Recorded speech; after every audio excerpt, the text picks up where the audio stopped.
Oke, baik. Bismillahirrahmanirrahim. Assalamualaikum warahmatullahi wabarakatuh.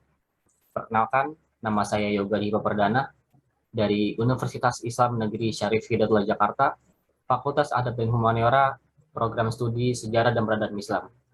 Yang saya hormati, dosen pengampu mata kuliah Sejarah Sosial, yaitu Bapak Dr. Imam Subki, MA, serta teman-temanku yang berbahagia. Pada kesempatan kali ini, saya akan memaparkan tentang pemikiran feminisme Kartini yang ditulis oleh Lilis Bukhayaro. Dapat diketahui bahwa terdapat beberapa faktor adanya transformasi ide-ide Eropa ke Timur yang dapat ditandai dengan adanya pembukaan sekolah Eropa Belanda untuk para priai Jawa pada awal abad ke-20.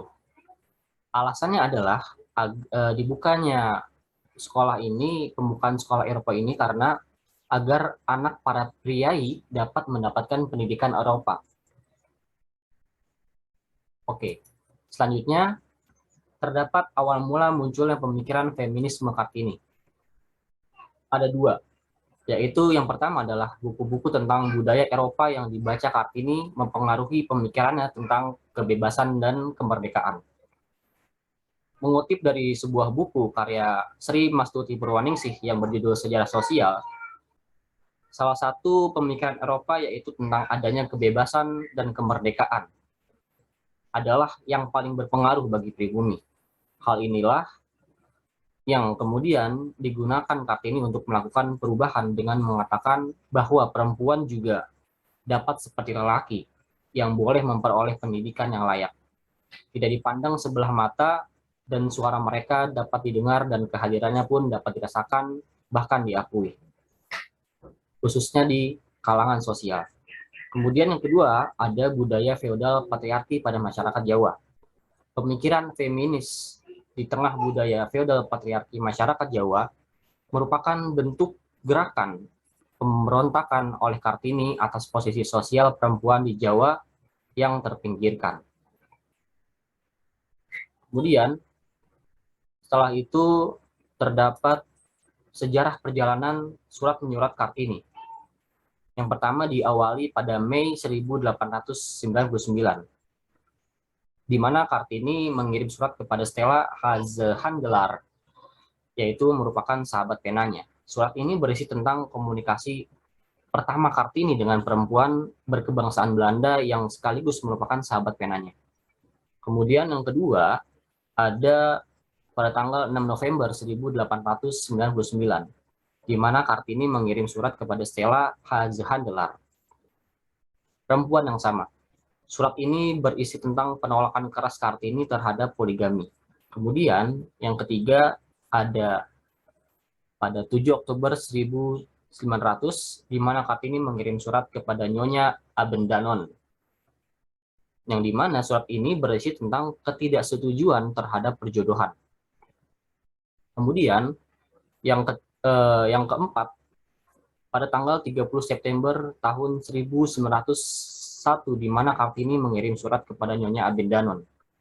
Surat ini berisi tentang kesetaraan lelaki dan perempuan. Dan yang terakhir, pada 7 Juli 1903, di mana Kartini mengirim surat kepada Nyonya Abendanon. Surat ini berisi tentang sebuah informasi bahwa Kartini dan Rukmini telah berhasil memiliki siswa sebanyak 9 orang dan menerima banyak permintaan siswa diantaranya dari bangsa Melayu. Dalam surat ini, Kartini menyebut suatu kemenangan. Hal ini termuat pada buku Sutrisno yang berjudul Kartini, Surat-surat kepada Nyonya R.M. Abendanon. Oke, baik. Selanjutnya adalah perjuangan Kartini.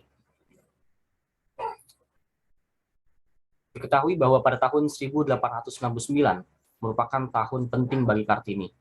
Tadi sudah disebutkan bahwa pada tahun ini adalah sebuah tahun di mana Kartini pertama kali mengirimkan surat kepada sahabat penanya, yaitu Stella Hazehandelar, yang merupakan seorang perempuan Belanda yang memiliki pendidikan yang mumpuni dan memiliki kedudukan tinggi di kalangan masyarakat Belanda. Tidak hanya itu, teman-teman Kartini juga ada dari kalangan pria dan wanita yang dimana Kartini dapat menyamai pemikiran mereka. Nah, teman-temannya ini memiliki pendidikan yang sangat layak, berbeda dengan Kartini yang hanya seorang lulusan sekolah dasar. Tetapi hal ini menunjukkan bahwa adanya tekad yang kuat dari Kartini untuk tidak kalah dengan orang Belanda itu. Kartini merupakan sosok perempuan yang sangat peduli dengan keadaan perempuan lainnya. Jauh sebelum diresmikan politik etis, ia sudah lebih dahulu memikirkan nasib para perempuan yang dianggapnya kurang mendapatkan posisi yang layak di sosial. Kita dapat melihat bahwa ia hanya seorang anak bupati yang tidak dapat berbuat banyak pada pendidikan perempuan karena terbatas dengan adanya kehadiran pemerintah kolonial Belanda. Mungkin saja usahanya ini akan berhasil apabila pemerintah kolonial Belanda lebih memperhatikan pendidikan rakyat Hindia Belanda atau pribumi. Jika kita melihat dari buku yang ditulis oleh Sri Mastuti Purwaningsih ini yang berjudul Sejarah Sosial, terdapat juga sebuah ilmu bantu sejarah yaitu ilmu psikologi, di mana pemikiran Kartini ini tentang kebebasan dan kemerdekaan dianggap suatu hal yang wajar karena ia karena Kartini ini dalam masa remaja yang dimana lebih sering menceritakan keadaan dirinya maupun di sekitarnya.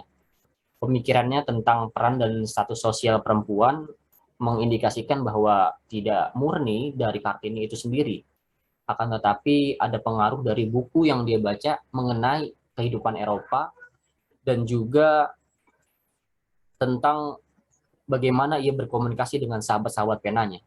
Jadi sahabat-sahabat penanya yang dari Belanda itu, baik perempuan maupun lelaki, hal itu juga dapat mempengaruhi pemikiran Kartini tentang kebebasan dan kemerdekaan.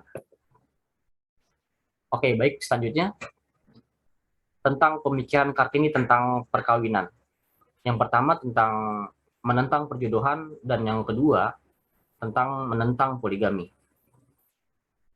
Sebelum kita masuk ke situ, kita mengetahui bahwa di dalam buku Sri Mastuti Purwaningsih yang berjudul Sejarah Sosial pada halaman 114 dijelaskan bahwa alasan kuat Kartini dalam memperjuangkan kehidupan yang bebas dan kemerdekaan karena lingkungan yang ia alami sendiri. Kartini dan ibunya dalam belenggu dengan tidak adanya kebebasan dan kemerdekaan sebagai perempuan. Hal tersebut karena semua kendali keluarganya dipegang oleh ayahnya. Ayah Kartini juga melakukan poligami dan hal inilah yang kemudian melahirkan pemikiran seperti ketidaksetujuan dalam perkawinan yang dijodohkan dan poligami.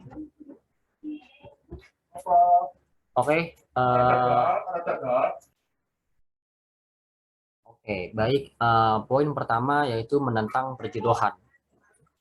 Dalam sebuah surat yang dikirim Kartini kepada Stella maupun Nyonya Abendanon, di dalam surat tersebut Kartini menyinggung mengenai kedudukan perempuan dalam keluarga, khususnya di tanah Jawa.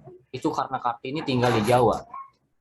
Kartini dalam hal ini sangat menentang adanya perjodohan atau dalam kata lain menentang adanya perkawinan karena dijodohkan.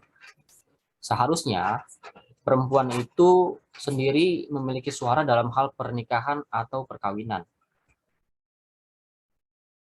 Dalam hal ini Kartini berpendapat bahwa dengan adanya pemaksaan tentang perjodohan ini dapat membuat kebebasan perempuan seperti terbelenggu. Apa yang dipikirkan oleh perempuan seakan-akan tidak boleh dikeluarkan dalam otak. Kemudian selanjutnya ada menentang poligami. Pada tanggal 6 November tahun 1889, Kartini mengirimkan surat kepada Stella, sahabat penanya. Dalam surat tersebut, ia mengatakan bahwa poligami adalah perbuatan dosa yang mengakibatkan sakitnya hati manusia atau dapat menyakiti hati manusia. Bagi Kartini, poligami merupakan sebuah penghinaan kepada perempuan yang harus diakhiri. Dalam sebuah tulisan karya Sutisno yang berjudul Surat-surat kepada Nyonya Abendanon, Kartini mengatakan bahwa tidak ada suatu apapun yang lebih sungguh-sungguh saya dambakan dan saya inginkan kecuali diperbolehkan berdiri sendiri. Hal ini tentunya mengacu kepada pemikiran Kartini tentang perkawinan, yang dimana Kartini ini menentang perjodohan dan juga menentang poligami. Oke, baik, selanjutnya pemikiran Kartini tentang posisi sosial perempuan. Dalam sebuah lingkungan priai, kehidupan sosial perempuan sangat bergantung kepada rumah tangganya. Tidak hanya itu, contoh lelaki dalam kehidupan perempuan juga lebih besar. Ditambah lagi apabila suami atau ayah dari seorang perempuan priai memangku jabatan yang tinggi. Kehidupannya sangatlah terbatas. Seperti halnya Kartini, yaitu ayahnya ini memangku jabatan yang cukup tinggi, yaitu sebagai Bupati Jepara. Hal ini dijelaskan dalam buku Purwaningsih Sri Mastuti yang berjudul Sejarah Sosial. Dalam budaya patriarki yang dianut oleh masyarakat Jawa, lelaki diposisikan harus lebih unggul daripada perempuan. Nah, hal ini yang kemudian menimbulkan dua simbol bahwa sebentar, ini penguasaan terhadap perempuan adalah simbol kejantanan seorang laki-laki. Hal ini yang kemudian memunculkan konsep tentang laki-laki Jawa yang ideal, yang dijelaskan dalam buku. Nah, ada dua hal yang membuat laki-laki Jawa itu terlihat ideal. Yang pertama, memiliki uang, yang juga disebut sebagai benggol, dan kejantanan seksual yang disebut dengan bonggol. Kemudian yang kedua ada ketundukan, ketergantungan, dan kepasrahan perempuan atas laki-laki adalah gambaran kemuliaan hati perempuan Jawa. Hal ini tentunya berkebalikan dari penjelasan di atas, bahwa pada masa remaja kehidupan seorang perempuan sangat terbatas. Semua harus dalam kendali sang ayah.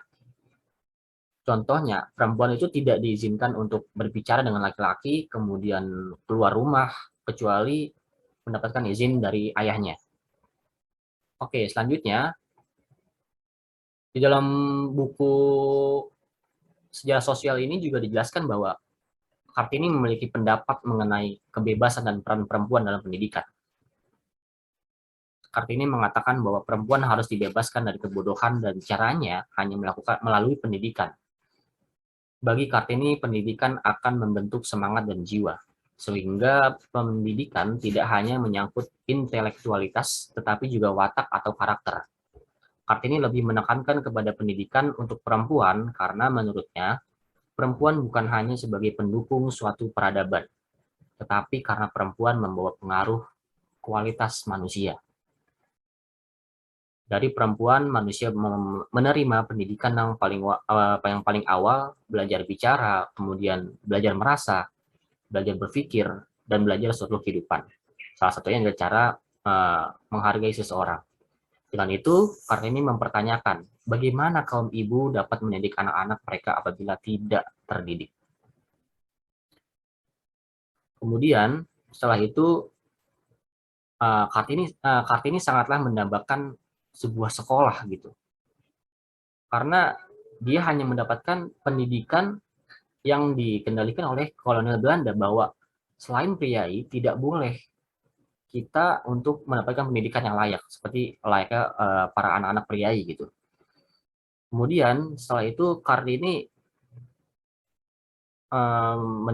mendirikan sekolah, di mana sekolah tersebut pada akhirnya Kartini itu mendirikan sebuah sekolah gitu.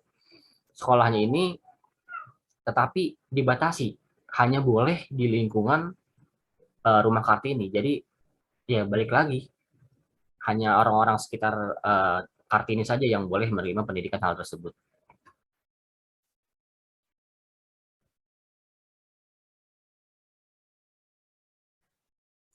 Oke, yang terakhir terdapat sebuah kesimpulan bahwa bagi Kartini, laki-laki dan perempuan memiliki hak dan kewajiban yang sama. Tidak ada yang memiliki kedudukan lebih tinggi antara satu dengan yang lainnya. Hubungan laki-laki dan perempuan itu setara. Perempuan bukan pelayan laki-laki dan laki-laki tidak boleh sewenang-wenang terhadap perempuan. Karena laki-laki dan perempuan sama-sama memiliki kedudukan sama, dan sama-sama harus dihargai. Mungkin cukup sekian penjelasan dari saya. Kurang lebihnya mohon maaf. Wassalamualaikum warahmatullahi wabarakatuh. Salam sejarah.